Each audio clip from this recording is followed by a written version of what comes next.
सासें सोचती हैं ना, जो सासें सोचती हैं कि हमारा बेटा सिर्फ हमारा ही सुने, हमारा ही कहे, जितना भी कमाए हमको भी ला के दे। उन सासों को ये नहीं समझ में आता था कि वो भी कभी किसी दिन बहू थी। जब उनकी सास उनके साथ ऐसे करती थी तो उनको बहुत बुरा लगता था। और अब वो सासें करती हैं अपने बहुओं के साथ, बहुओं को तो बुरा लगता रहेगा, बहुओं को अंदर दिल है। क्योंकि बहुएं तो बहू बहू तो ग, क्या बोलेंगे सब लोग से, वो बहू को कुछ नहीं समझती, सिर्फ पैरों की जूती समझती हैं। सास लोग सिर्फ बहू की जूती समझ, सब सास ऐसी नहीं है, मैं सबको नहीं करी। जो सास ऐसी हैं वो ही चिढ़ेंगी, बाकी सास तो नहीं चिढ़ेंगी। जो सास ऐसी रहेंगी वही चिढ़ेंगी, सब नहीं समझेंगे। कुछ ऐसी सासें हैं ना जो अपने बेटा को सोचती हैं जो है बेटा है, जब तक बेटा को भी नहीं समझ में आता है। जब तक बेटा को समझ में आएगा ना तब तक सारा संसार उजड़ गया रहेगा। और हमारा क्या है, हम कल भी दुख में झेले हैं और आज भी दुख में झेल रहे हैं, तो उसका कोई नहीं। जो समझता है ना, जिसको जो समझते हैं समझ सकते। दुनिया को मैं सर्टिफिकेट देने के लिए पैदा नहीं हुई हूँ, और ना दुनिया को सर्टिफिकेट देना मैं ज़रूरी समझती हूँ। मैं एक पढ़ी लिखी लड़की हूँ, मैं कहा सकती हूँ, कमा सकती हूँ और अपने बच्ची को भी खिला सकती हूँ, ऐसी बात नहीं है। लेकिन कुछ ऐसे सास ससुर होते हैं, कुछ ऐसी नंदे होती हैं जो कि वो भी किसी घर की जाके बहू बनी रहे।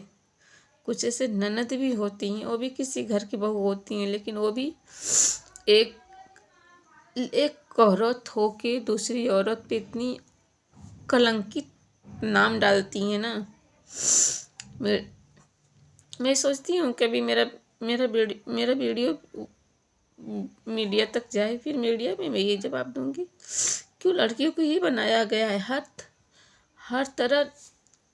हर तरफ लड़की को क्यों दबाया जाता है, लड़कियों को क्यों नहीं दबाया जाता। लड़कियों को हर जगह आज़ादी क्यों मिलती है, लड़कियों को क्यों नहीं मिलती है। लड़कियां ये नहीं पहने, खुद की लड़कियां सब पहने, सूट सलवार पहने तो ठीक, बहू ही पहने तो गलत। लड़की घूमे तो ठीक, बहुएं घूमे तो गलत। ठीक है, मानते हैं बहुएं नहीं घूम सकती हैं, लेकिन लड़कियां बहुएं तो पहन सकती हैं ना, खा सकती हैं ना। बेटी करे तो वाह वाह, बहू करे बहुत खराब। अरे बहू कैसे कर सकती है, हमारे गांव का रूल नहीं है, सिर्फ तुम्हारे गांव का रूल। वही गांव की ननद भी लोग भी होती है ना, उनके हस्बैंड नहीं बोलते हैं, उनके हस्बैंड वो अच्छे विचार के होते हैं, जो सोचते हैं कि हमारे बीबी खुल के जिए, ये नहीं कि घुट घुट के जिए। घुट घुट के जीने से ना इंसान मेंटली टॉर्चर हो जाता है, इंसान मेंटली टॉर्चर। ये मेरा वीडियो कहाँ तक जाएगा, कहाँ तक सब सुनेंगे। कि कोई होता है ना गाइस की अपनी इज्जत के लिए किसी को मार डालता है, ऐसे ही है कुछ दरिंदे कि अपनी इज्जत के लिए मार डालेंगे। सिर्फ उनको अपनी माँ दिखती है, अपनी बहन दिखते, अपने बाप दिखते, भाई दिखते। अब बीवी गई भाड़ में, बच्चियां गई भाड़ में, उसको कुछ फर्क नहीं पड़ता है।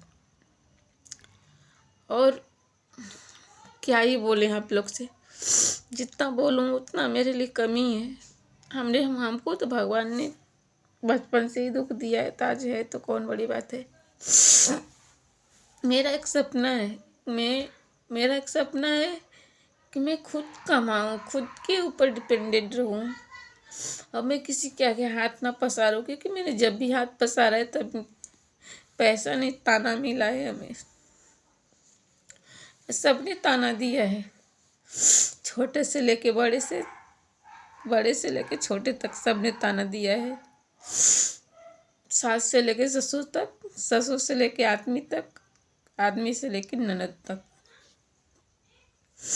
सबने ताना दिया है। ठीक है, आप लोग सपोर्ट कीजिएगा, यही आप लोग से नम्र निवेदन है। और कुछ नहीं हम चाहते हैं, हम खुद के ऊपर डिपेंड होकर दिखाएंगे, दुनिया को दिखाएंगे। कैसे देख लो मैं कैसे रह सकती हूँ, कैसे खा सकती हूँ, कैसे पहन रही हूँ, कैसे ओढ़ रही हूँ। जो सब लोग मेरे पीठ पीछे वार कर रहे हैं ना, दूसरा करता है तो नहीं चलता, जब अपना करता है ना, यहाँ लगता है यहाँ कहीं ऐसा ना हो जाए। अगला इंसान बोलता भी है कि मर जा, मालती चौहान मर गई, तू क्यों नहीं मर रही है। मैं मालती चौहान नहीं हूँ, मैं खुशबू हूँ और मैं मरूंगी नहीं। क्यों मरूँ मैं, कुछ चोरी की हूँ, छिनारी की हूँ, किसी से धराई पकड़ाई हूँ कि जो मैं मरूंगी। क्यों मरूँ, मैं मरूंगी नहीं, मैं जी के दिखाऊंगी और सबका जीना हराम कर दूंगी। जो सब मेरा धन आया के खा रहा है, मेरा धन आया के खा रहा है, बोरी बोरी लेके जा रहा है, सिर्फ एक लोग की वजह से, वो सिर्फ अपना ही है। वो ऐसा नारद मुनि बना है ना, इधर भी चल रहा है उधर भी चल रहा है। भगवान कभी नहीं माफ करेगा उसको।